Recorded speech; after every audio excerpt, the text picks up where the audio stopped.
Bonjour à ceux qui nous rejoignent, merci à ceux qui sont avec nous depuis 6 heures ce matin. Je vous le disais, on va ouvrir une page santé, on va parler de nous et de notre santé parce que c'est vrai qu'il y a l'insécurité, c'est vrai qu'il y a les problèmes, mais il y a, au cœur de tout ça, il y a nous et la nécessité que l'on a de prendre soin de notre santé et puis aussi de la santé de ceux qui nous sont proches et donc qui nous sont chers. Et on va parler ce matin de diabète, d'hypertension artérielle, de ce qu'il faut faire pour ne pas être malade et ce qu'il convient de faire quand malheureusement on l'est. Vous le savez, l'ARS a lancé sa campagne de prévention et de sensibilisation à ces deux maladies chroniques et j'ai la chance d'avoir sur le plateau avec moi Odile Pointeau qui est médecin conseil à l'ARS de Mayotte. Bonjour Odile. Bonjour. Et puis également Sophie Patin, qui est infirmière coordinatrice au réseau Rédia Bilang. Bonjour. Bonjour. Merci d'être avec nous toutes les deux ce matin. On va parler diabète, on va parler hypertension artérielle. Tout le monde connaît l'ARS, mais je pense que tout le monde ne connaît pas bien Rédia Bilang. Bon. Alors, qu'est-ce que Rédia Bilang, Sophie Patin? Alors, c'est un réseau qui est sur Mamoudzou. Qui a la vocation, c'est l'unique association qui s'occupe de promouvoir le diabète, donc de lutter contre le diabète plus particulièrement. Donc le diabète, l'hypertension artérielle, ce sont des maladies chroniques, c'est ce qu'on entend très souvent. Odile Pointeau, c'est quoi une maladie chronique? Une maladie chronique, c'est une maladie qui dure sur le long terme. Donc, dans sa définition, c'est opposé à une maladie aiguë qui peut être par exemple une infection, une otite, ça c'est aigu. Une maladie chronique, c'est quelque chose qui s'installe et qui est sur la durée et que malheureusement, le plus souvent, on ne guérit pas et donc on vit avec. Et alors, c'est quoi le diabète?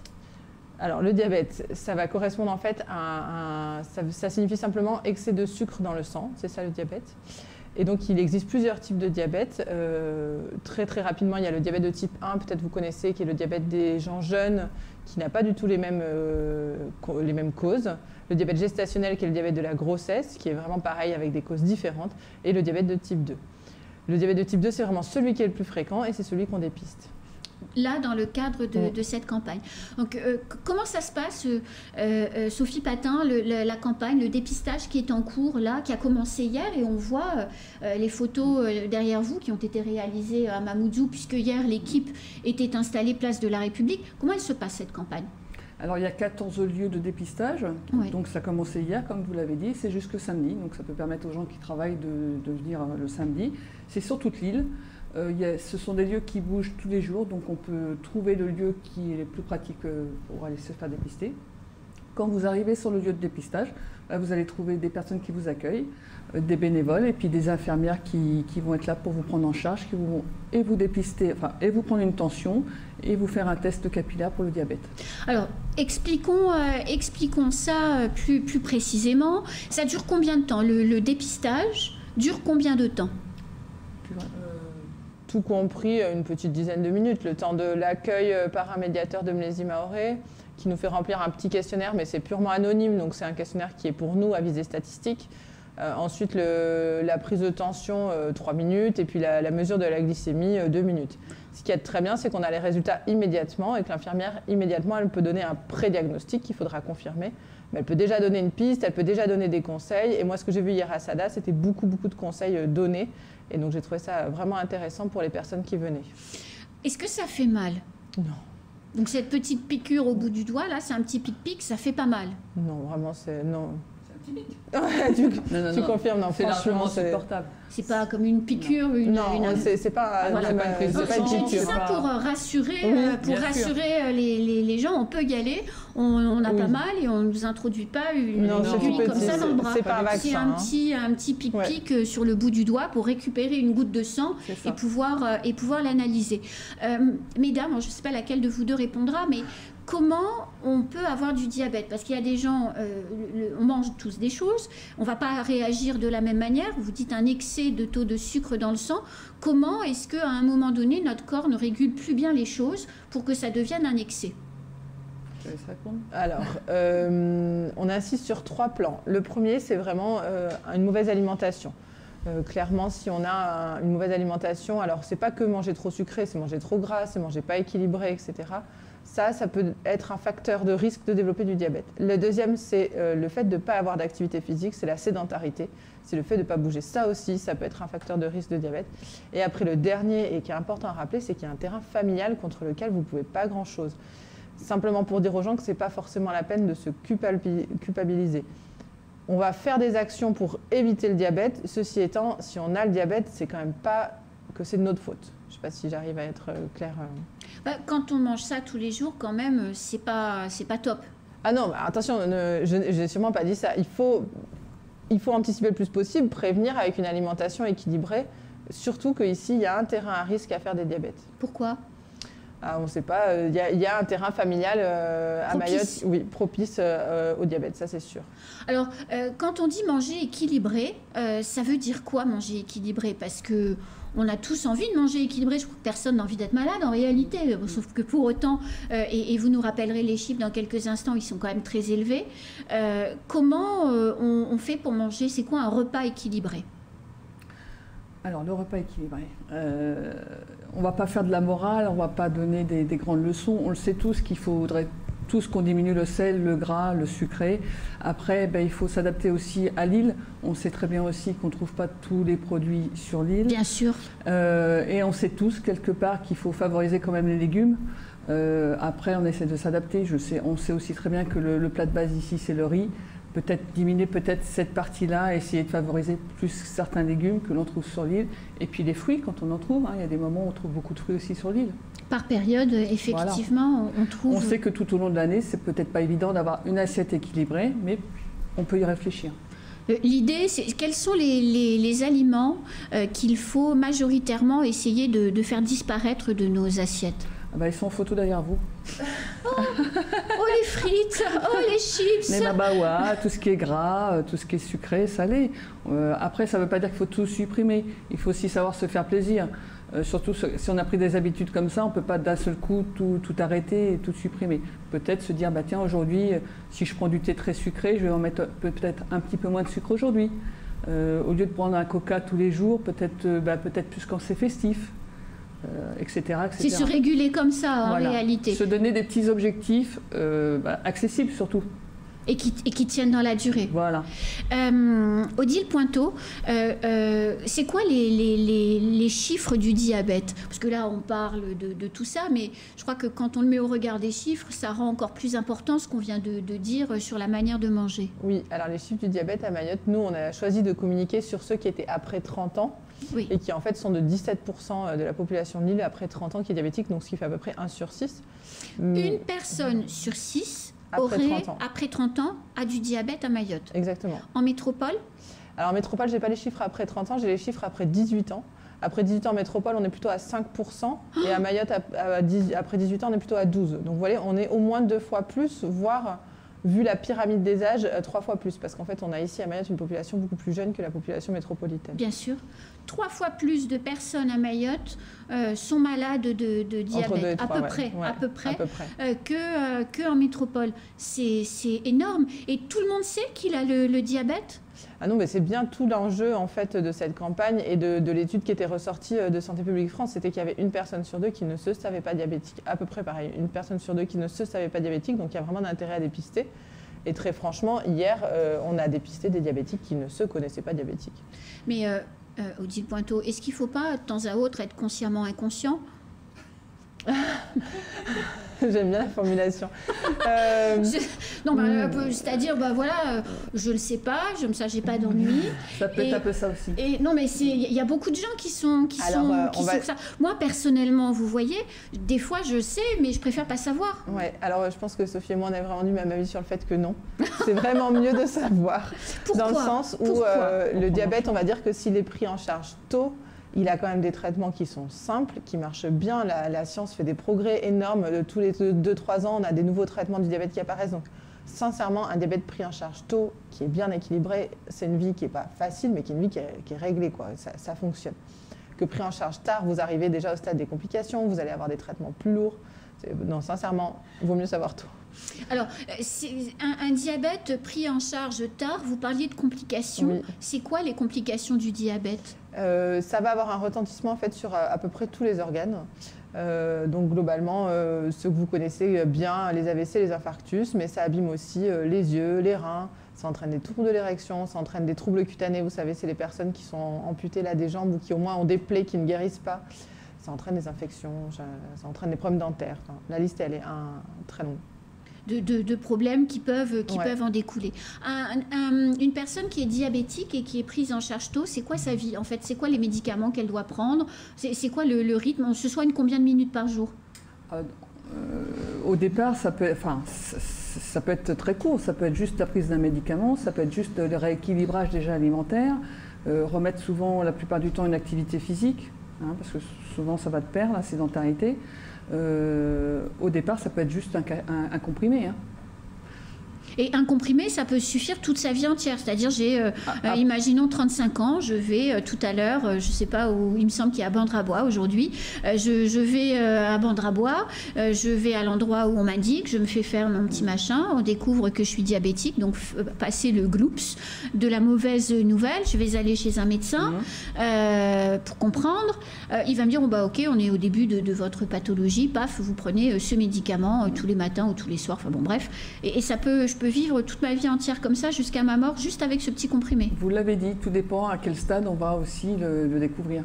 Comme l'a dit Odile, tout dépend aussi dans la maladie, à quel stade elle est avancée. Il y a peut-être déjà des choses qui se sont déclenchées. C'est une maladie qui ne fait pas de bruit. On ne voit pas forcément. On a pas mal. Voilà, et puis on ne voit pas les dégâts. Donc effectivement, si on veut aller plus loin sur ce que vous dites, aujourd'hui, si quelqu'un qui est dépisté, forcément on va l'envoyer chez son médecin traitant qui va commencer un panel d'examens, de prise de sang et pour aller plus loin, pour voir où on en est aussi dans la maladie. Et donc adapter le traitement. C'est ça. Vous disiez, Odile, qu'on ne guérit pas du diabète, mais si on est pris en charge, alors pas au début de la maladie, mais déjà dans un certain stade, qu'on fait son traitement correctement, est-ce qu'on peut s'en guérir, rétablir des choses ou c'est fichu? C'est compliqué, sur les complications du diabète, de revenir en arrière, c'est compliqué. Après, heureusement, le corps humain est bien fait, donc si on arrive à rééquilibrer la glycémie, oui, je pense qu'on peut arriver à stabiliser tout ce qui est complications et ne plus en avoir de nouvelles. Tout l'enjeu, en fait, c'est de ne pas faire de nouvelles complications ou de faire de complications. Alors, vous parlez, Sophie, depuis tout à l'heure, vous parlez de sédentarité. C'est quoi la sédentarité ? La sédentarité, c'est le fait de ne pas bouger son corps. C'est-à-dire que si je mange beaucoup, mais que à côté je ne bouge pas, c'est-à-dire que je suis sur mes écrans, devant la télévision, ou que je reste à la maison, forcément que tout ce qui rentre, ça va être stocké. La sédentarité, ça veut dire ne pas bouger tout simplement. Mais il y a beaucoup de gens aujourd'hui qui ont un travail dans un bureau. On commence à travailler à 7h30, 8h le matin, jusqu'à 15h ou 16h en fonction. Et on est assis sur une chaise, en fait, de 8h à 16h. C'est une forme de sédentarité. Mais on est obligé, il faut bien gagner sa vie. Tout à fait. Mais comme tout à l'heure, quand je disais on fait des petits efforts petit à petit, peut-être c'est se donner des petits objectifs aussi. C'est-à-dire que plutôt que d'aller porter les enfants peut-être à l'école en voiture, j'y vais à pied. Plutôt que d'aller chercher quelque chose ou de demander par mail, je vais chercher au photocopieur. Peut-être qu'au lieu de prendre un ascenseur, je prends un escalier. La petite course, je la fais aussi à pied. Voilà, petit à petit, on rajoute des choses. Le contraire de la sédentarité, c'est de bouger. Bouger, c'est pas forcément faire du sport. C'est faire son ménage, c'est aller au jardin le week-end, c'est des choses comme ça. Oui, toutes les activités, c'est plus facile pour une femme en réalité d'être non sédentaire. Je dis ça, on est trois sur le plateau, on n'aura pas de contradiction. Je reviens sérieusement sur cette notion de sédentarité. Il faut bouger, en théorie. Combien de temps par jour? Alors l'OMS préconise une demi-heure par jour, donc c'est pas non plus extraordinaire. Non, c'est à la portée de tout le monde. Aller chercher son déjeuner le midi à pied. Minimum une demi-heure. Oui, minimum. Donc une demi-heure d'activité, ça ne veut pas dire une demi-heure de sport. Non. Alors, et si on en fait à côté, c'est encore mieux. C'est encore mieux, et j'y viens. On voit de plus en plus dans la société mahoraise des associations qui se mettent en place, même des clubs de sport qui proposent de plus en plus des activités aux mamans, qui proposent des retours au sport pour être poli, pour des gens comme moi qui n'en ont jamais fait de leur vie. Comment on peut savoir ce qui est organisé chez soi? J'ai cette photo en tête des femmes qui ont déjà plus entre 40 et 50 ans, qui à Chiconi, une fois par semaine, le dimanche, vont faire du sport le long de la place Psychotram. Comment on est au courant de tout ça? Comment on participe? Et est-ce que c'est ça, faire du sport? Bien sûr que c'est ça, faire du sport. Après, je pense que sur Mayotte, il y a un gros tissu associatif. Je pense qu'on peut se rapprocher de sa mairie, de son CCAS. Le Facebook fonctionne très bien aussi sur Mayotte. Puis de bouche à oreille. Je pense que si on a envie de se rapprocher de quelque chose, si on est plus marcheur, il y a des associations de randonneurs. Il y a plein de choses qui se font sur Mayotte. Donc on prend contact et on y va. Faire du sport, ça ne veut pas dire courir comme un fou alors qu'on déteste ça. Ça ne veut pas dire faire des heures d'abdominaux quand c'est insupportable. Faire du sport, ça peut être aussi plaisant. Je dirais même faire du sport ou de l'activité physique. Mélangeant pas les deux. On peut aussi bien... Quand on parle de sédentarité, on dit il faut faire de l'activité physique. Activité physique, ça ne veut pas dire forcément sport. Après, il y a des indicateurs qui s'adaptent tout à fait à tout niveau, aux personnes âgées, aux gens non sportifs, et il y a plein de possibilités sur l'île. Pour justement être en mouvement. Bouger. Voilà. Alors j'ai vu hier, j'y suis allée, place de la République, il y avait tout un groupe de personnes, du cross notamment, qui sont pendant la campagne de dépistage là, et qui proposent des activités sportives. Alors Odile, comment ça se passe concrètement, le stand, l'organisation de cette campagne? Elle consiste en quoi? On se fait dépister, mais quoi d'autre? Alors en fait, on a travaillé les stands, comme on a expliqué tout à l'heure, dans ce schéma classique. Il y a 2 infirmiers, des médiateurs sanitaires qui nous aident pour remplir les questionnaires, et il y a des gens qui se greffent autour. Donc effectivement, il y a Redia Bilang qui intervient sur plusieurs stands, et il y a le Cross de Mayotte qui fait intervenir aussi des associations sportives dans le cadre de leur mois Sentez-vous Sport. Donc là, je n'ai pas en tête tous les endroits où ils sont aujourd'hui, mais aujourd'hui, il y a 2-3 stands où il y a de l'activité sportive qui est proposée. Alors, il y a une question sur le live Facebook, puisqu'on est diffusé en même temps sur le live. On parle de sédentarité. Est-ce que faire l'amour est considéré comme une activité physique? Oui, je pense que oui. Bon, donc on en fait tous, en réalité. Ça dépend combien de temps. C'est ça, j'allais dire, c'est quand même... Combien de fois par semaine? C'est ça. Mais c'est considéré comme une activité qui lutte contre... Il y a un peu de jeu de plaisanterie derrière tout ça, mais... Et c'est pour aller dans le sens qu'on n'est pas obligé de s'inscrire dans une équipe de football ou de handball et de faire des compètes à qui mieux tous les week-ends pour être considéré comme un sportif. Le seul fait de vivre tout simplement sans être assis sur sa chaise, ça participe à ne pas être sédentaire. C'est ça. On parle dans cette campagne de diabète et d'hypertension artérielle. Alors c'est un terme compliqué, diabète, tout le monde a entendu. Hypertension artérielle, waouh, c'est quoi? L'hypertension artérielle, c'est tout simple, c'est un problème de pression dans des artères. C'est un problème de pression dans des vaisseaux. Et pression de quoi? De pression sanguine, du sang qui arrive trop fort dans les vaisseaux. La bonne image, moi, que j'utilise avec les malades, c'est de leur dire que c'est comme un tuyau d'arrosage. Si vous appuyez sur le tuyau d'arrosage, ça sort plus fort. Globalement, c'est ça l'idée. Et si ça sort plus fort, la plante qui est en dessous, elle est abîmée, elle reçoit trop d'eau, trop fort. Donc c'est ça le principe de l'hypertension artérielle, c'est trop de pression et du coup des complications sur les organes du fait de trop de pression. Parce que les organes sont abîmés, parce que le sang arrive trop vite en réalité. Ouais, trop fort, ouais. Trop vite, trop fort. Pourquoi, à un moment donné, le sang arriverait trop vite, trop fort?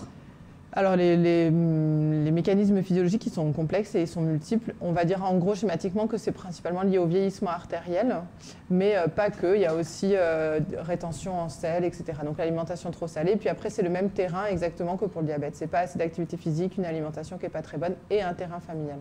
Trop de sel va générer de l'hypertension artérielle plus facilement. Voilà, exactement. Comment on sait, quand on vit au quotidien, c'est une question que je ne vous ai pas posée non plus sur le diabète, quand on vit au quotidien, comment on sait, est-ce qu'il y a des manifestations, des petits indices, des troubles, quelque chose qui pourrait nous mettre la puce à l'oreille et nous dire « Oups, j'ai peut-être quelque chose qui ne va pas bien, tant pour le diabète que l'hypertension? Alors très très peu, et c'est bien pour ça qu'on fait des campagnes de dépistage, parce que la majorité des gens qu'on voit qui vont arriver avec soit des tensions très hautes, soit des diabètes très hauts, ont peu de signes ou pas de signes.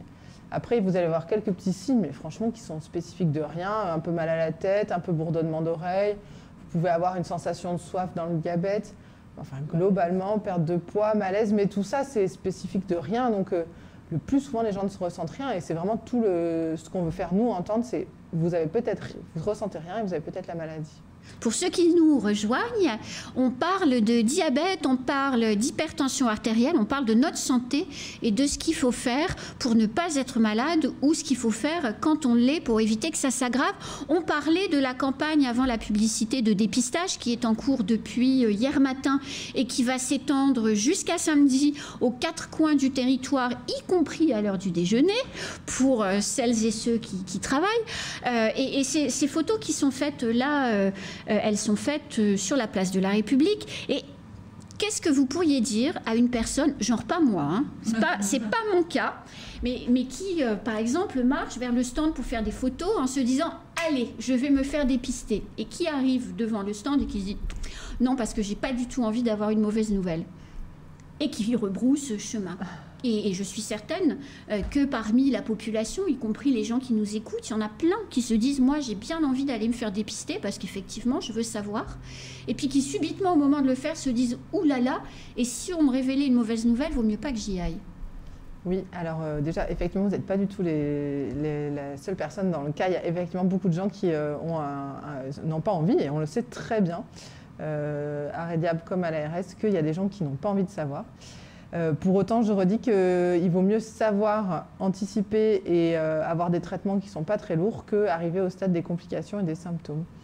Donc à part vous dire que vous allez être face à des gens qui sont très bienveillants, des infirmiers qui ont l'habitude, qui vous donneront une réponse qui dans tous les cas ne sera pas une mauvaise nouvelle, qui sera une nouvelle. Je manque un peu de pistes. Peut-être y aller à plusieurs pour s'entraîner, s'aider. Voilà. Alors, une fois qu'on a fait le dépistage, vous pouvez, Sophie, nous rappeler le dépistage, en quoi il consiste quand on arrive là, devant les professionnels qui sont là. Qu'est-ce qui va se passer? Comment je suis accueillie et pris en charge? Alors, vous êtes accueillis par des bénévoles de Mélesime-Aoré. Il y a pas un interrogatoire, quelques questions, puisque ça reste anonyme. Anonyme. Hein, ça reste anonyme. Ensuite, vous êtes dirigé vers une infirmière, un autre bénévole qui va aussi vous prendre la tension, 2 fois si jamais la première mesure n'est pas bonne. Après, on fait le petit pic qui est largement supportable. Et il y a de grandes chances qu'on ne vous annonce pas une mauvaise nouvelle, qu'on vous annonce que tout va bien.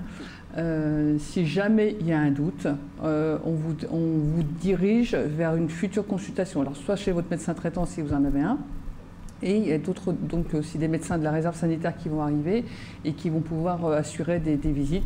Donc en fonction de l'endroit où on se trouve, on explique à la personne qui elle pourra voir. Alors pour celles et ceux qui vont faire le dépistage du diabète ou de l'hypertension, mais surtout du diabète, et qui se rendent compte qu'ils ont un problème et qu'ils ont manifestement une forme de diabète, qu'est-ce qui se passe? Parce que là vous parlez d'infirmières, ensuite vous avez dit tout à l'heure qu'il y avait un traitement qui se mettait en place, mais je suppose qu'on ne repart pas avec l'ordonnance pour aller chez le médecin, à la pharmacie, pardon, acheter ce qu'il faut. Qu'est-ce qui se passe si on est diagnostiqué positif? Qu'est-ce qu'il advient de nous? Déjà, il faut savoir que c'est un pré-diagnostic, parce que le vrai diagnostic de diabète, c'est sur une prise de sang, avec plusieurs mesures, avec un peu d'écart. Donc c'est un pré-diagnostic. Soit on voit que la maladie est très élevée et que la personne a des signes déjà, des complications, ça arrive un petit peu. On va le voir directement sur le stand? Oui, il y a des gens qui ont des taux très très élevés de sucre, par exemple, ou des tensions très très hautes. Je dirais que cela, moi je reçois tous un appel. Et hier, à peu près, il y a eu une quinzaine sur toute l'île de personnes qui avaient vraiment des taux très très élevés. Combien de dépistages hier à peu près, si vous avez J'ai le chiffre 1285 hier. Ah oui. Donc sur ces 1200, je n'ai pas le chiffre de combien étaient positifs. Oui. 1200, c'est le nombre de personnes qui se sont déplacées. Et parmi ceux-là, il y a eu un peu moins d'une vingtaine de cas qui étaient vraiment un peu plus sévères. Donc là, on en discute avec l'infirmier qui est sur place, on discute des fois avec le malade et on voit s'il faut l'adresser aux urgences ou en CMR.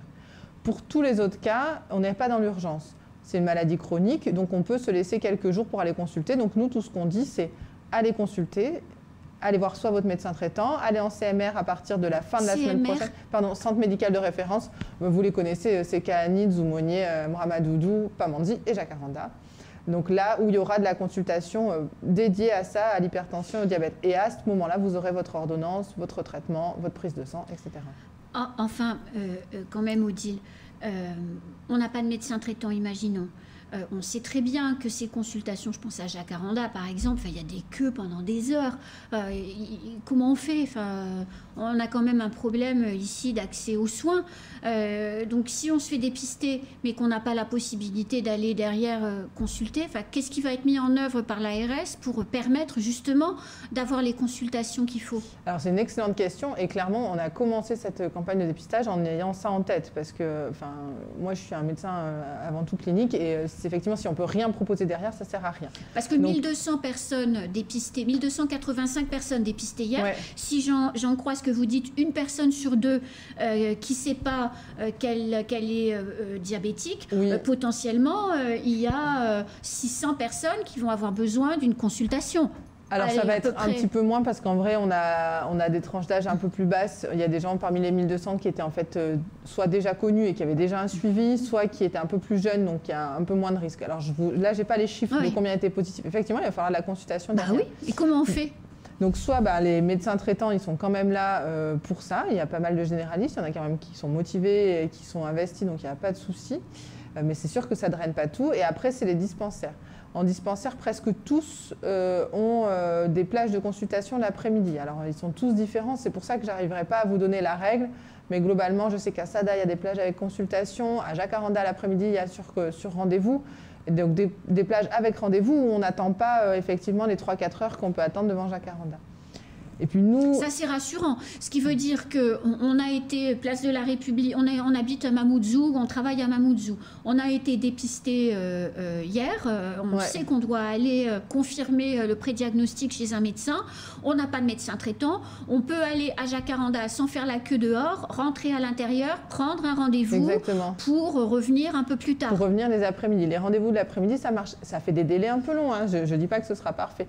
Mais voilà, de toute façon, on n'est pas dans la maladie aiguë. On a le temps, on peut prendre 1 semaine, 2 semaines avant de prendre son rendez-vous. L'essentiel, c'est de le prendre et après d'entamer un suivi. Et puis pour tous ceux pour qui c'est compliqué, on a donc renforcé les CMR, donc les dispensaires que vous connaissez, avec des médecins de la réserve. Et là, par contre, effectivement, ce sera le même fonctionnement que d'habitude avec la file d'attente, etc. Je n'ai pas réussi aujourd'hui à régler tous les problèmes. Donc ça reste quand même un peu compliqué si on n'a pas de médecin traitant. Ça reste compliqué. Après, c'est toujours la même chose. Il faut démarrer par quelque chose. Donc voilà, on débute par le dépistage. On va essayer de développer l'offre de soins. On y travaille déjà beaucoup à l'ARS pour développer cette offre de soins. Alors, autre question que je voulais vous poser, puisqu'on parlait tout à l'heure, Sophie, de manger différemment, de peut-être limiter le nombre de fois dans la semaine où on va manger des frites, ou laisser des jours sans boisson, parce qu'on parlait de coca, mais c'est les boissons sucrées, les sodas en général. Mais quand on fait ça tout seul à la maison et puis qu'on a son conjoint qui met 4 fois du sel dans les machins ou qui boit que des boissons sucrées, c'est quelquefois difficile. Comment on peut faire? Ça serait bien que ce soit une motivation familiale. Parce qu'en fait, si on résume bien, le régime diabétique, c'est le meilleur des régimes. On devrait tous manger comme un diabétique, c'est-à-dire équilibrer, bouger, manger équilibré. Ça c'est l'idéal pour tout le monde. Donc effectivement, si c'est déjà une dynamique familiale, ça sera beaucoup plus facile que de le faire tout seul dans son coin. Ce qu'il faudrait, c'est arriver à convaincre toute la famille que manger équilibré, c'est bien pour tout le monde. Et quand on le fait tous ensemble, effectivement, c'est plus facile de se dire on fait des frites une seule fois par semaine. Quand on n'en propose pas à table les autres jours, c'est plus facile effectivement de ne pas en manger. Odile, est-ce qu'on a forcément du diabète et de l'hypertension artérielle, ou on peut avoir de l'hypertension artérielle sans diabète et du diabète sans hypertension artérielle? Alors on peut avoir l'un sans l'autre, ça c'est sûr. Après, comme c'est le même terrain, c'est-à-dire un terrain familial, la sédentarité et l'alimentation qui n'est pas bonne, c'est quand même souvent couplé. Et en particulier sur le diabète, la grosse majorité des diabétiques sont hypertendus. Alors, j'ai plus le chiffre en tête, mais c'est quelque chose comme 70% des diabétiques ont de l'hypertension artérielle. C'est un peu moins vrai pour l'hypertension qui n'est pas toujours accompagnée du diabète. C'est globalement 2 maladies qui ont le même terrain, les mêmes complications. C'est pour ça que nous, on a décidé de les traiter ensemble. Alors, si par exemple, dans les centres de dépistage qui sont ouverts dans les 14 communes chaque jour, alternativement jusque samedi, si on a envie juste de chercher de l'information, c'est-à-dire on ne veut pas se faire dépister, on veut juste comprendre, être informé peut-être pour un proche qui est malade et on voudrait mieux connaître la maladie pour mieux l'aider. C'est possible? On peut y aller sans se faire dépister? Ah oui, c'est possible. Après, c'est dommage, tant qu'à y être. Mais non, mais sincèrement, je pense que c'est dommage, parce que tant qu'à y être, autant y aller, surtout si dans sa famille, on a quelqu'un qui a un problème de santé. Mais franchement, oui, pas de souci. L'accueil est très bon, les infirmiers sont super et répondront sans aucun problème, les médiateurs aussi, à toutes les questions. Alors, le CROSS est présent dans certains des points et propose des activités sportives. On peut les retrouver dans lesquels de vos centres de test, les ateliers sport du CROSS Odile? Alors, Chiconi, c'est sûr. Chiconi et Msamboro.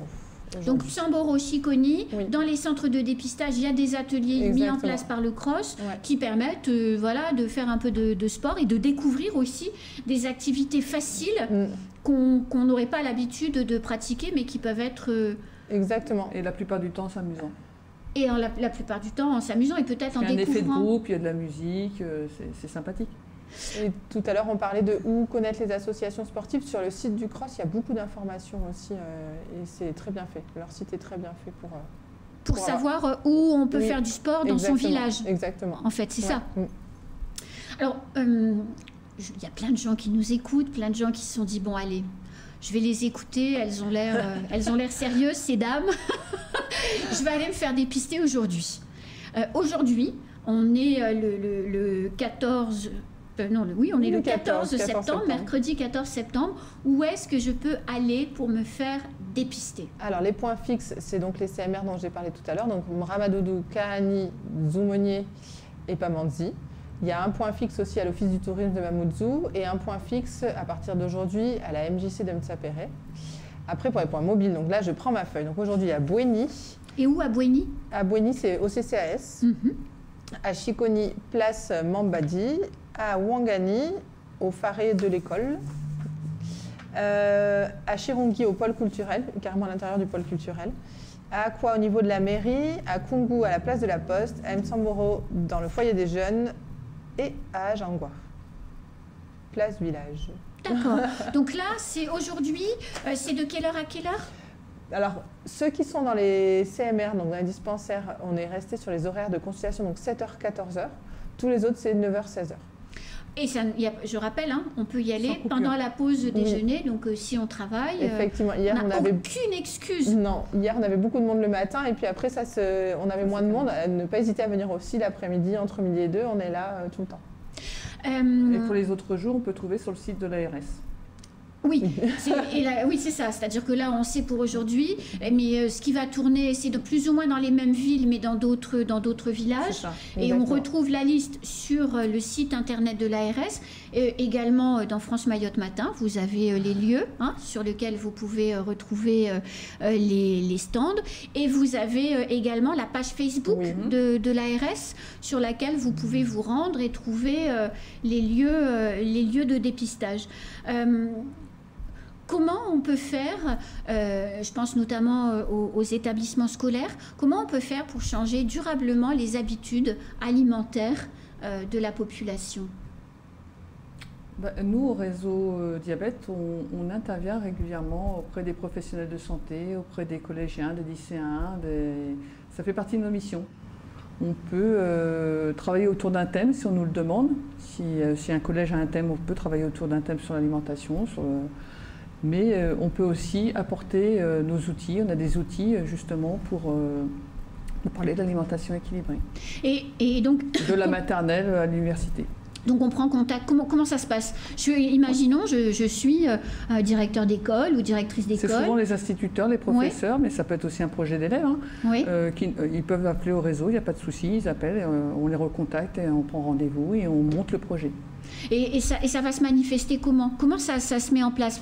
Une fois on vous a contacté en disant voilà, je voudrais bien faire un atelier de sensibilisation, alors dans mon école, dans mon entreprise également. Comment après ça se passe? Alors on se contacte, on prend rendez-vous, on échange, on programme des dates. Nous, de notre côté, s'il faut beaucoup d'infirmières pour dépister, on fait appel aux infirmières libérales. On peut se déplacer, la plupart du temps on se déplace d'ailleurs dans les entreprises, sur les lieux des CCAS. Bien sûr. Et voilà, on organise et la séquence entre guillemets de dépistage et en même temps on peut aussi faire de la sensibilisation. Et c'est gratuit? Tout est gratuit. Donc une entreprise qui a envie d'organiser pour son personnel un atelier tel que celui-là n'aura rien à payer. Une école, bon ça c'est un peu plus logique quelque part, une école qui organise quelque chose comme ça n'aura rien à payer. En dehors de cette semaine, puisque là l'ARS effectivement fait met beaucoup de moyens et fait beaucoup d'informations et de démarches autour de ça, on va arriver la semaine prochaine. Comment on fait pour continuer à s'informer? Si par exemple c'est pile poil la semaine prochaine qu'on décide de se faire dépister par exemple, comment on fait? Oui, là, le but c'était vraiment de faire une action un peu coup de poing qui sensibilise la population à un temps T.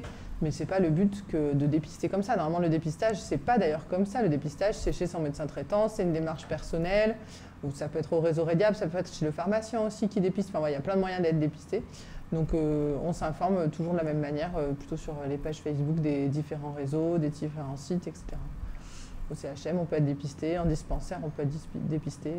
Au réseau diabète, on peut être dépisté. Dans vos locaux? Oui, il y a une permanence qui va se mettre en place la mi-octobre, tous les mercredis matins. Et en tout cas, nous, toute l'année, on continue alors pas des actions coup de poing, mais des actions de dépistage qui sont organisées avec les CCAS, les entreprises. Alors, pour ceux qui ne savent pas où vous êtes localisé, les bureaux de Rediab Ilang, c'est où? C'est à Mamoudzou. Donc, on est en face, le CHM, en face d'entrée de l'IRM, vous avez un escalier, vous descendez, vous nous trouvez tout de suite. D'accord, donc c'est facile. Juste avant Jacaranda. D'accord, donc c'est facile, je suppose qu'on croise des gens, on demande où vous êtes et là, on vous trouve facilement. Alors, mesdames, j'ai une autre question à vous poser. On parle d'alimentation équilibrée, on parle effectivement de manger des fruits, de manger des légumes, on a abordé la question de la saisonnalité. Moi, je voudrais aborder la question des prix. Parce que vous allez dans les supermarchés aujourd'hui, 1 kilo de tomates importées, 11 €. Vous prenez des poivrons par exemple, importés, 11 € le kilo. C'est démentiel, c'est pas à la portée de tout le monde. Comment on fait pour manger équilibré quand on n'a pas beaucoup d'argent, ce qui est le cas de beaucoup des habitants de cette île? Alors moi aussi, je n'achète pas de tomates à 12 €. Moi non plus, hein. Moi non plus. C'est un principe de base. Alors après, je pense qu'effectivement, il faut essayer de trouver le produit pas trop cher au moment où on va faire ses courses. J'étais pas une pro du surgelé, mais je le deviens de plus en plus ici. Parce que les surgelés restent abordables et permettent de manger des légumes. Hein. C'est ça en fait. Et vous avez une grande variété dans les surgelés. Bon, après, il faut quand même aussi avoir un congélateur. Il y a des conserves. Et puis après, peut-être essayer de développer son réseau personnel si on a un voisin qui a un petit jardin. Et après, essayer de trouver des produits le plus locaux possible, enfin des produits d'ici, si c'est possible. Les conserves, ça rentre dans le cadre de l'alimentation équilibrée? Tout dépend ce que vous prenez comme conserve. Effectivement, si vous prenez le cassoulet avec les haricots blancs, non.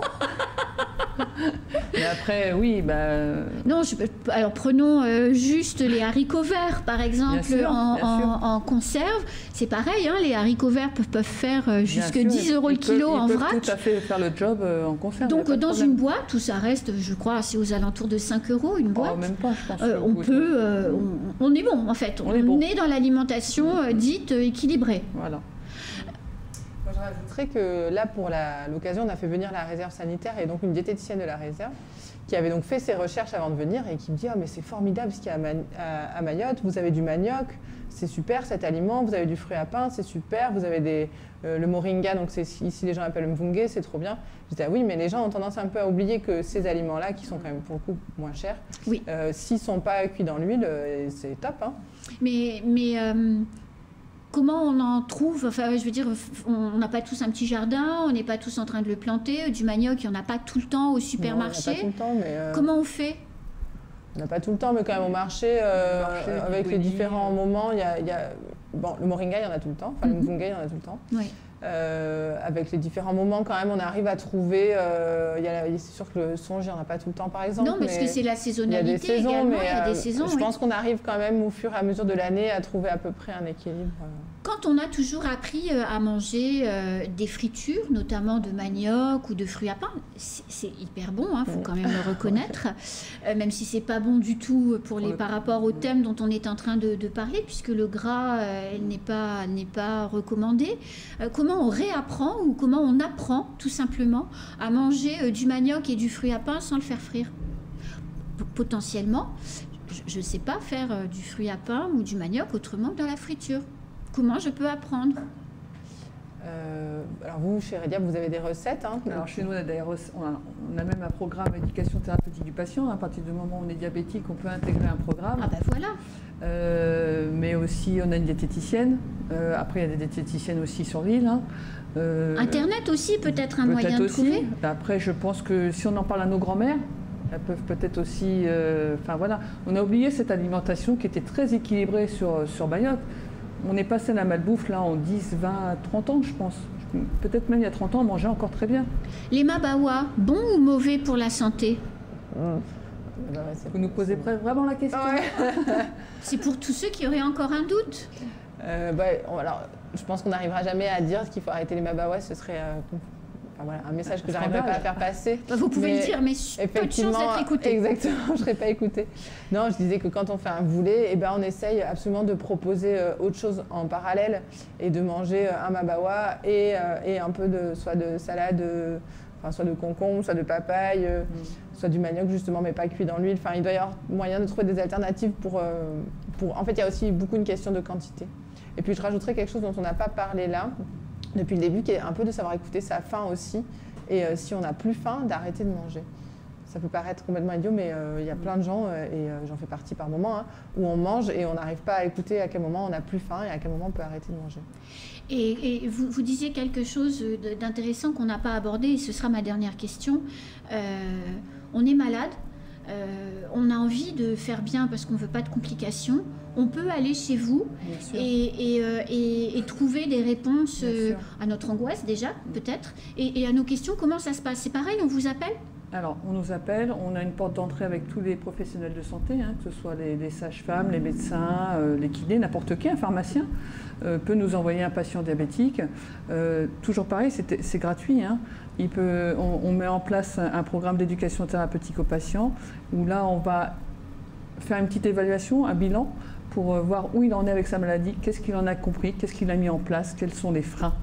Et on va lui proposer divers ateliers sur l'alimentation, sur l'activité physique, comment vivre avec le diabète et puis le ramadan. Enfin voilà, on a plusieurs ateliers. On participe à ce qu'on a envie de participer, en groupe ou en individuel. Et voilà, au fur et à mesure où on avance sur plusieurs rendez-vous, tout ça toujours gratuit. On s'adapte à la personne en fonction de si elle travaille ou elle ne travaille pas, etc., etc. Merci. Pardon, excusez-moi, quelqu'un de la famille peut venir aussi. Oui, on l'a dit, c'est plus facile à plusieurs. Voilà. Merci beaucoup, mesdames. Donc, 14 centres de dépistage sont accessibles aujourd'hui à partir de 7h ou 9h en fonction jusqu'à 14h ou jusqu'à 16h. Dépistage gratuit qui ne fait pas mal, de l'hypertension artérielle et du diabète. Je rappelle que le taux de prévalence à Mayotte, c'est 17% contre, je crois, 7 ou je ne sais plus ce que vous avez dit en métropole. J'ai dit 5 en métropole versus 12 chez les plus de 18 ans ici à Mayotte. Et l'hypertension artérielle, pareil, une prévalence, voilà. Et une personne sur deux qui ne sait pas qu'elle est malade, d'où l'importance d'aller se faire dépister. Hier, 1285 personnes y sont allées, donc aujourd'hui, on fait partie de ceux qui allons y aller. Merci beaucoup, mesdames. Merci.